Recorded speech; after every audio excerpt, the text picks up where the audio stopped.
বৌমা, হ্যাঁ মা, আমার মনটা কিরকম যেন ডাকছে। কেন মা? কিরকম যেন মনে হচ্ছে যে যা দেখছি সেটা সত্যি নয়। আচ্ছা,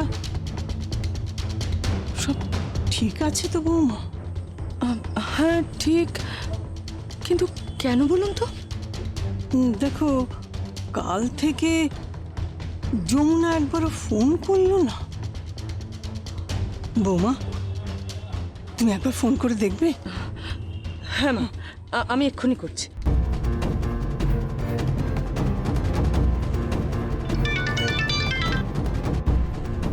হ্যাঁ বলো। রাজন না? হ্যাঁ রে, যমুনা কোথায়? যমুনা তখন সাজছে। ও সাজছে?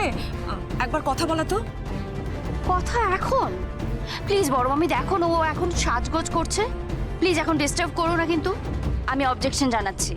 আচ্ছা আচ্ছা বাবা, ঠিক আছে, তোকে এত অবজেকশন জানাতে হবে না। আমাকে একটা কথা বলতো, ওখানে সব ঠিক আছে তো?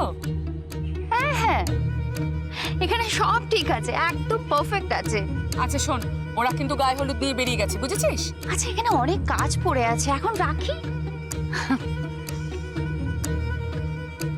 মা, কোনো চিন্তা নেই, ওখানে সব ঠিক আছে। কার ফোন ছিল?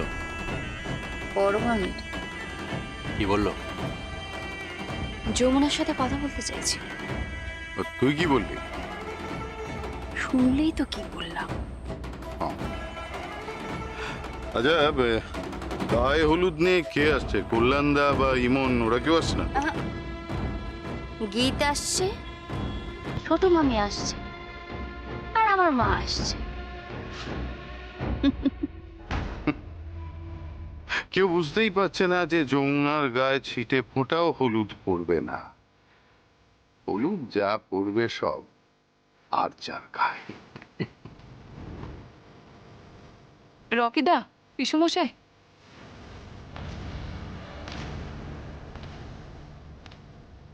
কি? বলছি গায়ে হলুদ আসতে কতক্ষণ? আরে বাবা, তুমি একটু ধৈর্য ধরো, ধৈর্য ধরো। গায়ে হলুদ নিয়ে রাগিনী, গীত আর ছোট বৌদি বেরিয়ে পড়েছে। গায়ে হলুদ তো তোমার হবেই। কেদার রায়ের পুত্রবধূর গায়ে হলুদ হবেই। গায়ে হলুদ।